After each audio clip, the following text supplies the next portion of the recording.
Kalian pernah nonton film Kingdom of Heaven tahun 2005 nggak? Film ini nyeritain kisah seorang pandai besi bernama Balian yang ikut dalam perang melawan pasukan Saladin di Yerusalem. Salah satu yang menarik perhatian di film itu adalah tokoh Raja Baldwin IV. Coba deh kalian lihat penampilannya. Dia tuh pakai topeng dan pelindung di seluruh tubuhnya. Ternyata alasannya itu karena Raja Baldwin ini lagi menderita suatu penyakit yang pada zaman itu dianggap sebagai hukuman dari Tuhan. Kira-kira apa sih penyakit yang berasal dari hukuman Tuhan ini? Dan kenapa dia harus pakai topeng?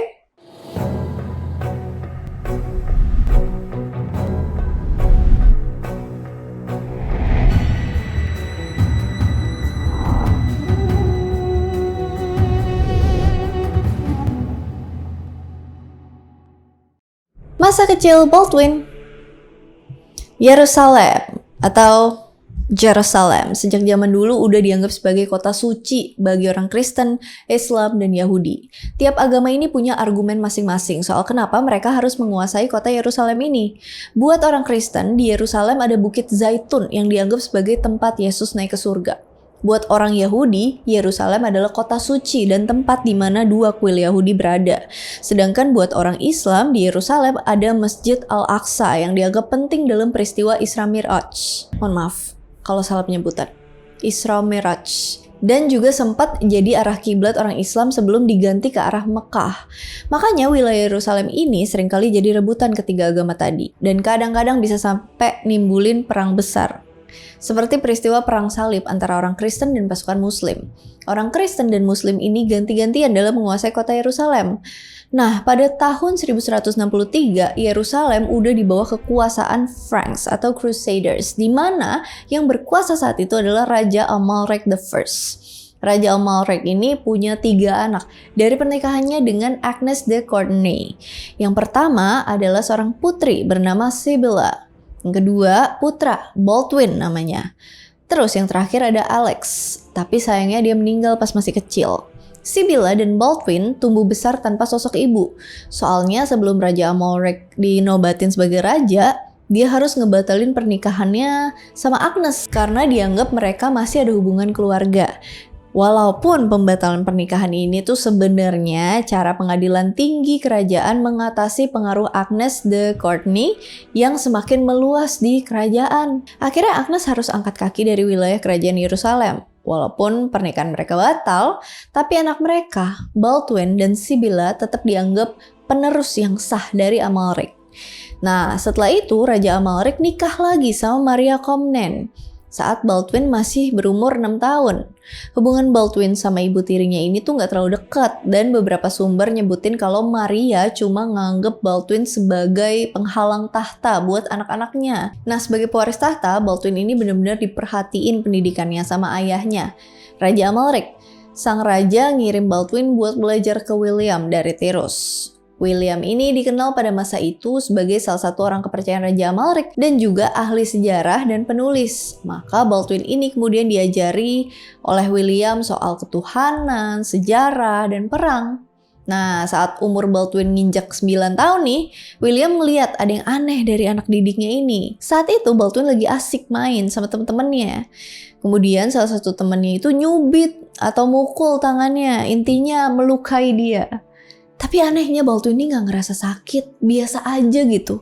Awalnya William ngira kalau Baldwin ini orangnya, waduh nih anak sabar baik, diapain aja gak ngelawan. Padahal dia kan putra mahkota. Tapi ternyata Baldwin gak merasa sakit di tangannya bukan karena dia sabar, tapi karena tangan kanannya mati rasa. William menduga kalau ini tuh mungkin aja tanda awal penyakit kusta. Dia pun berkonsultasi sama dokter kerajaan yang berasal dari Mesir yang namanya Abu Sulaiman Daud soal kemungkinan penyakit Baldwin. Mereka harus hati-hati sebelum menjatuhkan diagnosis ke Baldwin kalau dia kena penyakit kusta. Soalnya pada masa itu penyakit kusta ini benar-benar dianggap sebagai penyakit mematikan dan gampang menular. Makanya orang-orang yang kena penyakit ini tuh harus diasingkan. Akhirnya pada saat itu indikasi penyakit Baldwin disembunyiin dari publik. Soalnya waktu itu cuma tangannya aja yang mati rasa. Baldwin kemudian lanjutin pendidikannya di bawah sang mentor William dan beberapa guru dari Arab yang ngajarin kuda dan strategi peperangan. William bahkan muji Baldwin karena sikapnya yang mau belajar dan juga dia tuh punya memory, ingatan yang kuat. Saking kuatnya, dia tuh dikatakan gak pernah lupa pujian orang lain kepada dirinya. Begitu juga hinaan orang lain. Semuanya dia ingat, termasuk pelajaran yang dikasih ke dia.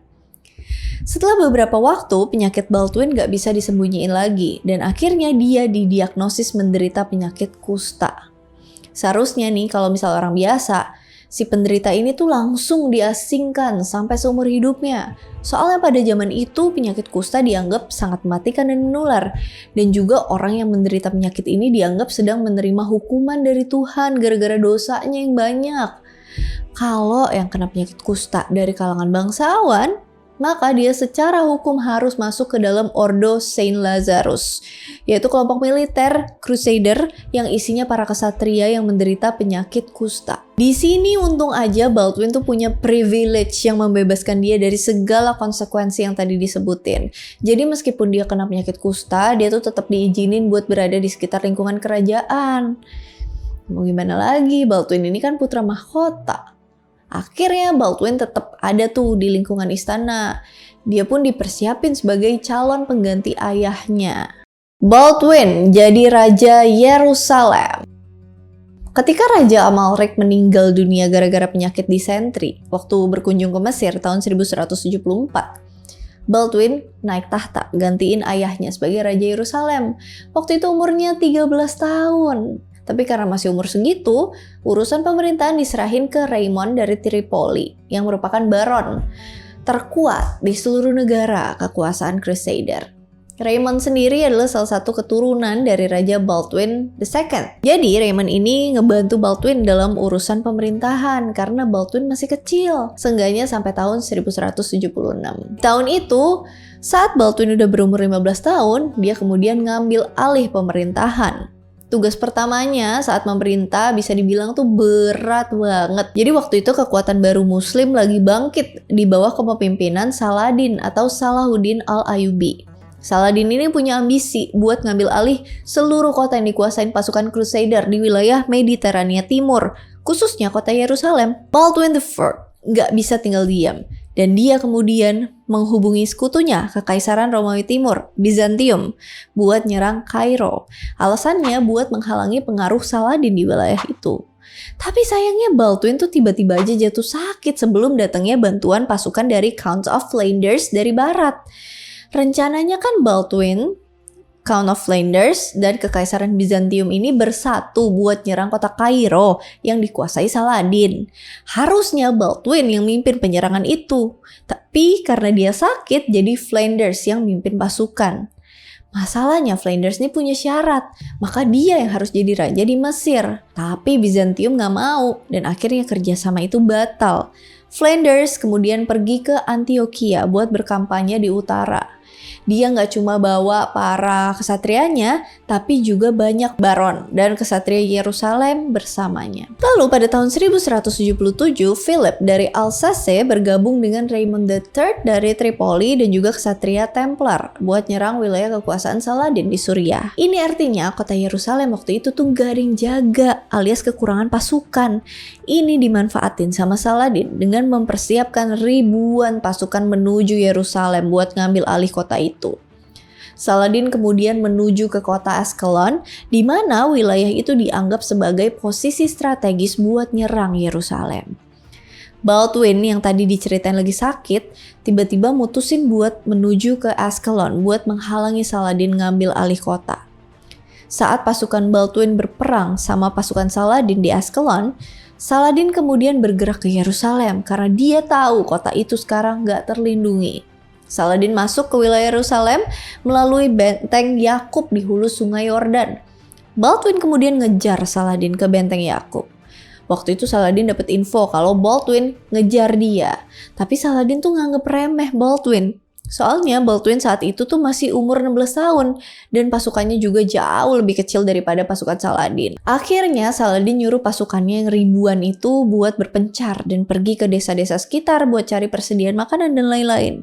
Nggak disangka, Pas pasukan Baldwin ngepung Saladin di wilayah Mount Gizzard, Baldwin berhasil mengalahkan pasukan Saladin. Peristiwa ini terjadi pada 25 November 1177. Hebat ya, masih 16 tahun nih. Meskipun pasukan Saladin kalah, Saladin sendiri berhasil kabur dan balik ke Kairo, Mesir.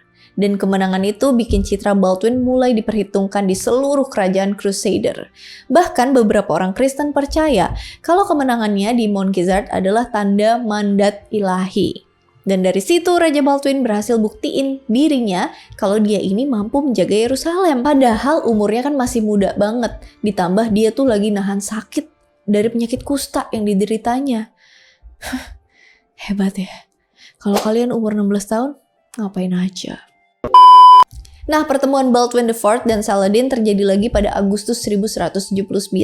Mereka terlibat di pertempuran March Ayun, di mana saat itu pasukan koalisi Baldwin IV, Raymond III, Odo dari Saint Amand, dikalahin sama serangan balik pasukan Saladin. Setelah Baldwin kalah di March Ayun, dia pun bawa pasukannya ke Tiberias. Terus pada tahun 1180, Baldwin dan Saladin menandatangani perjanjian gencatan senjata. Tapi kemudian dilanggar sama Reynald dari Shetland karena dia nyerang orang-orang Muslim dan nyerang desa-desa yang dihuni Muslim pada tahun 1181. Kematian Baldwin. Nah, selama beberapa kali peperangan dengan Saladin bikin kondisi kesehatan Raja Baldwin makin memburuk. Bahkan ketika Saladin menginvasi yang ketiga kalinya pada 1183, Baldwin udah nggak bisa lagi mengendarai kuda dan cuma mimpin pasukannya dengan cara ditandu. Setahun setelah itu, kondisi Baldwin makin memburuk dan peperangan melawan Saladin harus digantiin sama kakak iparnya, Guy de Lusignan. Hubungan Baldwin sama kakak iparnya ini bisa dibilang nggak baik. Jadi Baldwin IV harus cari penggantinya buat nerusin tahta Raja Yerusalem. Setelah itu Baldwin gak bisa lagi jalan atau gunain tangannya. Bahkan dia gak mampu lagi buat ngedip. Jadi matanya kering. Terus dia jadi buta deh. Di masa-masa terakhirnya, Baldwin menunjuk keponakannya yang merupakan anak dari Sibylla buat gantiin dia nanti sebagai raja. Baldwin menghembuskan nafas terakhirnya pada Maret 1185. Dalam versi lain, dia meninggal Mei 1185. Baldwin V yang merupakan keponakannya naik jadi raja, gantiin dirinya. Baldwin IV jadi Raja Yerusalem selama kurang dari 10 tahun dengan kondisi penyakit kusta yang terus-terusan memburuk. Dan dengan kondisi itu, dia berkali-kali menggagalkan rencana Saladin buat menguasai Yerusalem. Coba bayangin seorang remaja penyakit kusta bertarung dengan Saladin yang notabene merupakan pemimpin hebat kaum muslim pada saat itu. Dan atas kegigihan Baldwin IV, Saladin pun respect sama dia. Dalam buku Saladin, The Sultan Who Vanquished the Crusaders and Built an Islamic Empire, sejarawan John Mann nulis kalau Baldwin IV dan Saladin sering bertukar surat dan hadiah. Juga dalam buku The Life and Times of Saladin, oleh Stanley Lane Poole, nulis kalau Baldwin dan Saladin sering ngirim pesan buat mendiskusikan perdamaian dan pertukaran tahanan. Jadi bisa dibilang Saladin dan Baldwin adalah musuh, tapi mereka saling menghormati satu sama lain. Dan ada lagi nih hal yang menarik. Meskipun di film Kingdom of Heaven, Raja Baldwin digambarin pakai pelindung dan topeng, sebenarnya dalam sejarah sendiri gak ada catatan otentik yang bilang kalau Raja Baldwin ini pakai topeng. Jadi bisa dibilang Baldwin gak sembunyiin penyakitnya di hadapan orang-orang. Meskipun beberapa catatan bilang kalau dia ini tuh sempat dihina-hina karena kena penyakit kusta. Salut sih. Wow, itu dia. It's all about Raja Baldwin yang luar biasa. The Leper King. Alright, seperti biasa kalau misalnya ada yang mau ditambahin, ada yang mau di-request, ada yang mau dikoreksi, komen aja di kolom komentar. And as always, I hope you guys like it and I'll see you again on my next video. Bye-bye. Kalau misalnya dia berhasil taklukin Kairo, maka dia yang harus jadi Raja Mesir.